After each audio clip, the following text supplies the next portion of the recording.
everyone, welcome back to our Learn to Code with Swift Playground series. We're hopping back into Learn to Code number 1 as we're going to be taking a look at conditional code. So what if our code could make decisions for us? In this episode, we're diving into conditional code, commands that let Byte or our other friends respond differently depending on what's in front of them. It's like giving your code the ability to think, if there's a gem, collect it. If there's a switch, toggle it. You've already learned how to move and repeat, and now it's time to get smart about what your character sees and does. Let's go ahead and dive on into conditionals. So conditional code, how do you plan for the unexpected?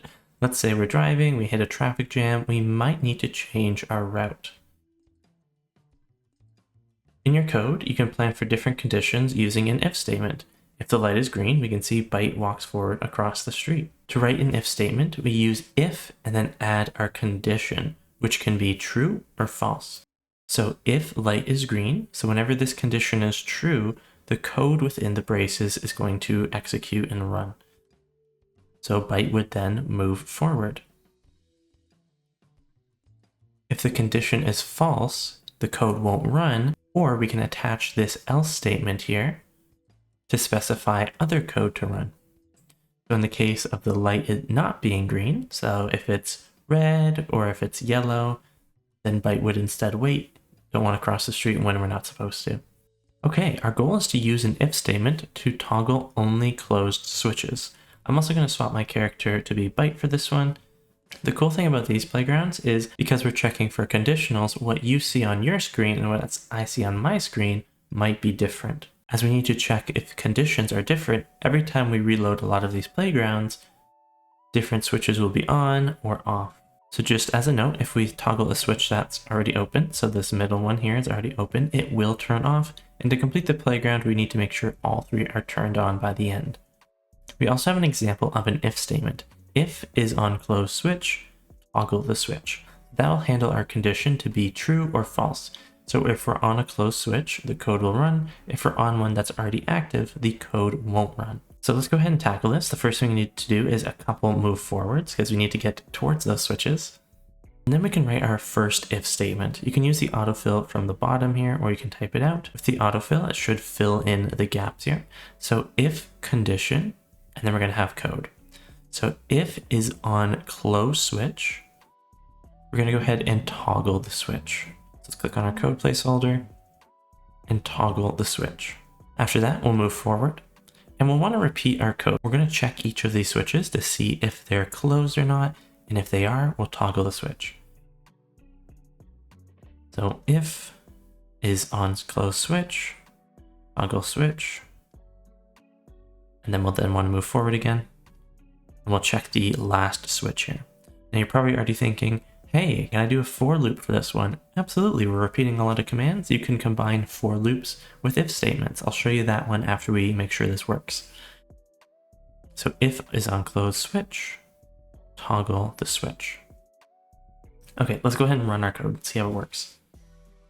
And you'll notice, as I mentioned, when you run this code, it actually will change and update each time. So we have to make sure that we're ready for any situation that the puzzle throws at us. And you can see when we're on those closed switches, Byte's thinking, do I need to toggle it? No, I'm not on a closed switch. I'm then going to skip this code and move forward.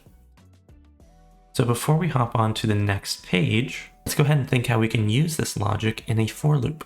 So I'm going to go ahead and delete my code, but I'll keep the first two move forwards because we need to get to those switches first. Let's go ahead and establish our for loop, and we'll repeat this one 3 times. And within the code, let's go ahead and include our if statement. So if is on closed switch, toggle switch. And outside of that, we would then move forward. So we can combine all of our concepts so far together. And this time I actually have all 3 switches that need to be toggled. We're going to go through, move forward, we do our for loop again, because we're repeating it 3 times. Again, this one isn't perfect because he's going to want to move forward at the end, but I just wanted to show you the logic. All right, let's move on to the next playground. Using else if. So else is how we can handle the conditions when they're not true. So let's see what Byte has to do here. We have to just move forward and we have a couple switches ahead of us. It wants us to use the else if to handle different conditions. Now it does say the new is on gem condition will help determine if your character is on a gem. So I assume every time we run this, just like the one before, Okay, so it's going to randomize between having switches and between having gems. So we need to make sure that we're handling all possible scenarios here. So the first thing we need to do is to move forward. We want to get to that switch or gem, and we can create an if-else statement. So let's do our if. So our condition, let's first look for if we're on a closed switch. If that is true, we'll then toggle the switch. We now need to handle another condition, so else if is on the gem. So let's type that out, or we can put our if statement here and just type else before if. Make sure you have a space. So else if condition, so is on gem, we'll want to collect the gem. So we'll definitely want to repeat this to the next switch or toggle, and we can either make this a for loop, or we can select the code we've already written, copy it, and paste it. Let's go ahead and run through our code and see if it works.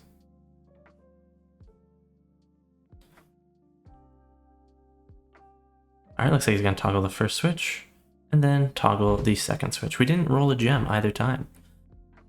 I'm going to go ahead and see if I can repeat this one and have some gems spawn. There we go. This time we had 2 gems spawn. You can see no matter what, we're checking, okay, if there's a switch, nope. Is it on a gem? Yep, we'll collect the gem. All right, we'll now want to use an if statement inside of a loop. We already got a little bit of practice with that earlier to toggle a switch or collect a gem. Oh my goodness, okay. I assume with the other ones, this one's also going to be random, so we need to handle those conditions every single time.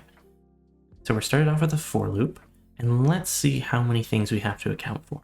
1, 2, 3, 4, 5, 6, and then there's 6 on the other side, so that should be 12 actions. 6 times 2 is indeed 12. All right, and we want to start off by moving forward, and then let's go ahead and handle our conditions. Already pros at this, we'll add our if statement is on closed switch. We'll toggle the switch. Then we can do our else if. Let's go ahead and look for is on gem. Add our brace, and within here we'll say collect gem, and that should be good to go. I think this one's just that simple. Let's go ahead and run through our code. Again, we already got a little bit of practice earlier with the for loop. Okay, our playground's changed. We're checking for the switch. Awesome. Checking for the switch. Great. Now we're looking for the switch. Oh, the switch doesn't exist. We're on the gem. We collect it. And this pattern is going to repeat for all of the different objects. And what's cool is when we go to the teleporter, you'll notice that we don't do any of these checks. We're not on the switch. We're not on the gem. We're just going to go ahead and say, you know what? None of these are true. I'm just going to hang out. Then I'm going to move forward.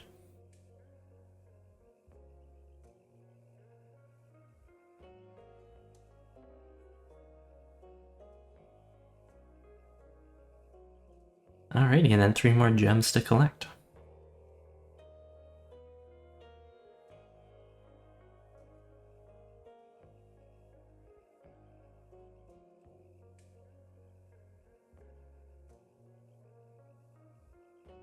Great work. So by using the loop, we were able to make the code reusable. Look at how many gems we collected, how many switches we toggled, and how little code we actually ended up writing. And no matter what the puzzle threw at us, we're able to handle it piece by piece with conditional logic. Alrighty, this challenge, we want to use an if statement to trigger a sequence of commands if our character is on a gem. A condition like is on gem is either true or false. This is actually known as a Boolean value. Boolean can only have 2 values, true or false. We use these Boolean values to tell a program when to run certain blocks of code. Think of it when you log in. Is username and password correct? That's true. Go ahead and log the user in. If it's not correct, false, do not log them in. Okay, so in the if statement below, we're going to use the Boolean condition is on gem and add commands to run if the condition is true. And it wants us to modify or keep the existing else block to run code if our Boolean condition is false. So we were using else if to check for a separate condition, but now we're using else just to say, okay, if this first condition is not true, then run this code. We don't have to look for if they're on a switch, etc. It's just saying, okay, if the first thing isn't true, then in that case, do this thing instead. So it wants us to look for the is on gem condition. We would then want to collect the gem. And it looks like we're kind of going up the stairs here, and every time after we collect a gem, looks like we're going to have to turn byte left. Let's go ahead and add our turn left command there. And I think that's it. Because every time we loop through this, it's going to say, okay, if you're on gem, collect the gem and turn left. But if we're not on a gem, if we're just on a regular tile, we should just be moving forward, right? Let's go ahead and see if that's the way it actually works. So let's go ahead and step through a code, and we can track it on the left side and watch what byte does. Yeah, they look for if they're on the gem. He says, nope, I'm not on the gem. I'm going to that else statement, moving forward. Okay, let's see, we're on the gem. So if on gem, collect gem, turn left, and then he's going to go through the code again. No gem here anymore. Let's just go ahead and move forward. This should allow us to look at those Boolean conditions and complete the playground pretty easily.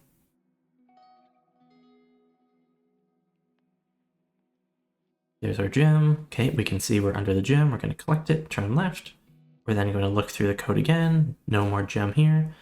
Let's keep moving. Same thing. We're on the gem. Turn left. Move forward, because we're saying no more gem. Look at that. That's pretty cool. We were able to complete this puzzle with such little code written. It makes my heart so happy. Think about if we didn't have for loops, if we didn't have the conditionals, we would be typing those manual move forwards, collect gem, turn left. How many times we'd have to repeat that? Our code block would be like this big, right? Great job. Let's move on to the next one, which is defining smarter functions. Ooh, functions. We haven't talked about those in a few playgrounds. Okay, in this one, we're going to use a function, a loop, and a conditional to collect gems or activate switches. So in this puzzle, every other forward movement might lead to a gem or switch or nothing at all. Okay, good to know. So we can see here we have a switch, we have a gem, and they're spaced out by a couple tiles. We do have a couple turns that we'll need to account for.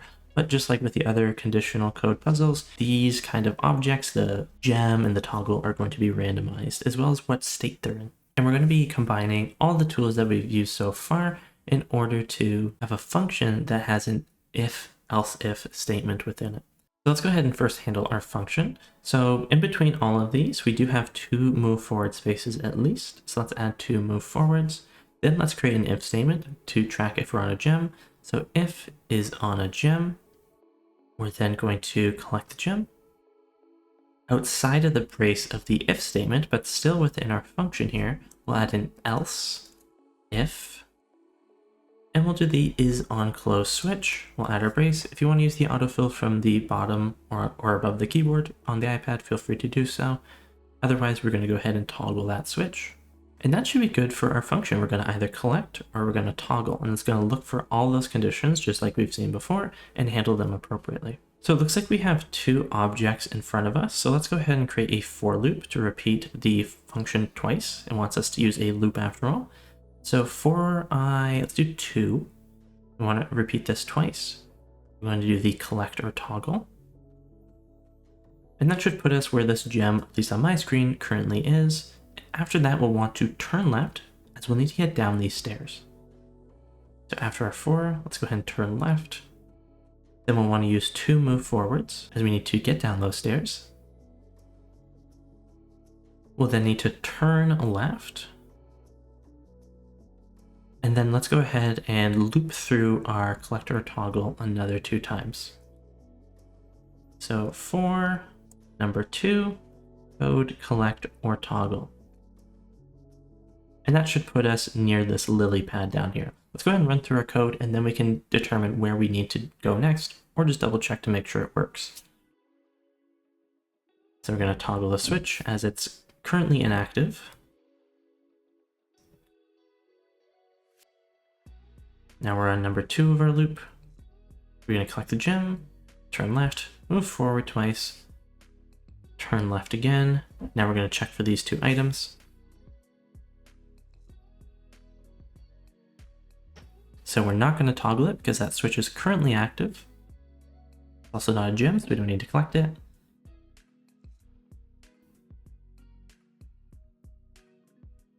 Alrighty, so I think we'll need to then turn our character right. Let's go back to our code editor. We'll then want to turn right, move forward 1 time, turn right again, and then we have 2 more things that we're looking for.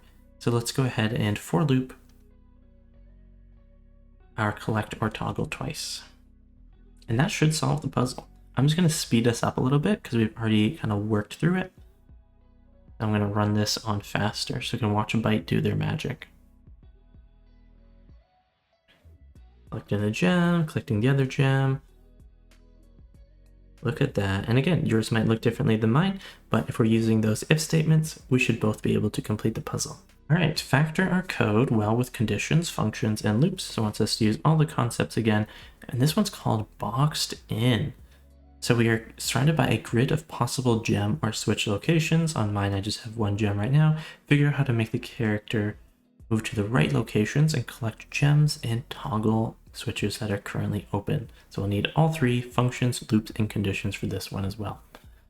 So let's go ahead and define our function first. And for this one, let's go ahead and call it like check tile. So we can check these different tiles that our character's on. So we'll do a function with the keyword check tile. And within the function, we'll add our if statement, just like we did before. If they're on the gem, collect the gem. If they're on the close switch, toggle the switch. So if is on gem for the code, collect gem. Else if is on close switch, add our brace, toggle that switch. Okay, let's also make a function in order to complete the different portions of the playground. I think for mine, I'm going to complete a corner of the square. So I'm going to call this one a function of complete corner. And again, you can use the autofill, you can type it out, it's totally up to you. So let's go ahead and first check the tile that we're on. We would then want to move forward, check the tile, turn right, and then move forward. Okay, so those are my two functions, and we'll see how they work. I might need to make some adjustments. Otherwise, to start off this program, Byte's currently not in a corner. Where I want them to check. He's kind of just hanging out in the middle. So let's go ahead and have them turn right and then move forward. He should be right here next to these pebbles on the wall. Then let's do our for loop to loop through our complete corner 4 times. A square has 4 corners after all. 4, want the number to be 4. 4 and 4. And then within our code, let's go ahead and call upon our complete corner. All right, let's go ahead and run through this code and see if we got it right. It's going to regenerate a lot more gems this time. All right, so we're starting off here. He's going to go to the complete corner, which is going to first check the tile. He's going to say, okay, I'm on a gem. I'm going to collect the gem. All right, he's checking the tile. He's on a close switch. He's going to toggle it.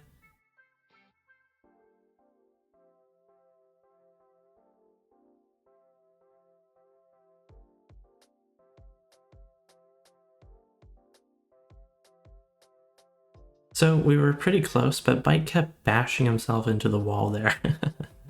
I think all I need to do is I need to just reorder my code here where we have the turn right and move forward. I think I'm going to actually want him to move forward first. So I'm going to move this code. Let's go ahead and select it and drag it above the turn right. All right, let's go ahead and try that one again. I was pretty close, but I kept bashing my head into the wall. That's not what we want. There we go. So now he's going to move forward, do his check, and be on his way. And it's okay to make mistakes. It's okay to have code that doesn't work the first time. We're allowed to try, we're allowed to reiterate, and then get to the correct solution in the end. Even if it's something as small as that, I was able to recognize, oh, hey, I had the right idea, but I was kind of just moving forward into the wall. I just had put my code out of order. Remember, sequencing does matter. All right, decision tree time. This one looks pretty crazy. So for the last challenge, we need to collect the gem and toggle the switches along the center platform, but several paths take us away from it. We can kind of see that it branches out over here next to the lily pads, and again behind this little mountain here. We're going to use conditional code to detect whether our character is on a gem or a closed switch and take a different action if it's on one instead of the other. So we can see here in the example, we're going to loop through this 5 times, move forward, and check if we're on a gem, we're going to solve the right side. So it looks like every time there's a gem, there's this pattern for the right side. It's this L shape where we collect a gem at the end. And we're going to create an else if to see if we're on a closed switch. We're then going to solve the left side, which seems to have this repeated pattern here as well. Okay, so let's first replicate this for loop. So do for, and apparently we want to repeat this 5 times. We can always adjust it if we'd like. And within the for loop, we're going to move forward once. And then we're going to add an if statement. And the condition we're looking for is if we're on a gem, we're going to reference a function of solve right side. Let's go ahead and create that function. So above our for loop, let's establish our function. We'll call it solve right side. Let's take a look at what happens on the right side because it should be the exact same for both. So the first thing is, because we've already moved forward in our for loop, is we're going to collect the gem that we're under. Go ahead and collect the gem. We'll then want to turn our character right. Then we need to move forward 1, 2, 3 times. Turn our character left. Move forward, collect gem. And now we need to get back to where we were. So let's do 2 left turns to rotate our character around. Move forward, turn right again. 3 move forwards. You can probably use some loops to make this a little bit easier for ourselves. And then we should turn right to face back towards the switch here.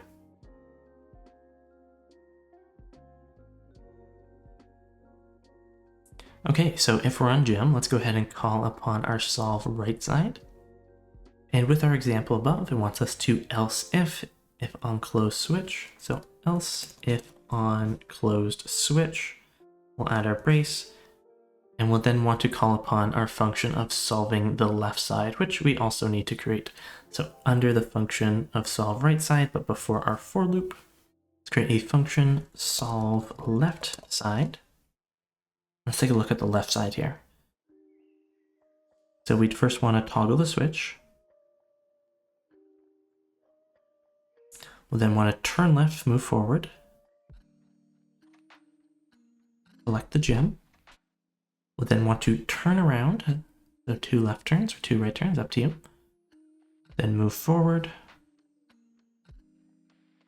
And turn left. Okay, now in our else if, let's call our solve left side, and this should allow us to complete the puzzle. If we made a mistake or if there's more things we need to do, we can always check it again after. Let's go ahead and step through our code here. All right, so we're is on gem, so we're going to go ahead and solve the right side. Let's make sure that we had this pattern correct. Turn left, move forward, collect gem. We're going to return and kind of go back to where we first checked. Move forward one more time, turn right, awesome. And we're going to move forward, then we're going to check, are we on gem? Nope, we're on the closed switch. So let's go ahead and do our solve left side pattern, toggle, turn left, move forward, collect the gem, turn around, move forward, left. All right, now we're going to move forward again. Are we on a gem? Are we on a closed switch or not? So we're going to move forward, we're on a gem, and we're going to do our right side pattern. Look at that. So by combining the loop, by combining the functions, the conditions, we've brought it all together to take this seemingly really tough challenge and break it down into some functions that allow us to really, really complete this puzzle with ease. And, you know, we have a lot of repeated patterns with the moving forward, turning around. You can get really in depth and add those loops or those functions or both to make it even better. And here we're toggling the switch, doing our left side completion. Look at that. Congratulations on finishing conditional code. Our coding powers are growing, and we can see how when we combine all of these different concepts together, it makes these challenges a lot more manageable. So you've added real logic to your Swift code. Our character can now react to what's around them, not just follow orders blindly. In the next episode, we'll combine functions, loops, conditionals to solve more complex puzzles and build the foundation for creating your own apps, as we'll be tackling logical operators. Ooh, pretty fun. So hit subscribe and keep the momentum going. You're officially coding smarter. Dream big, code bigger, and we'll see you in the next one.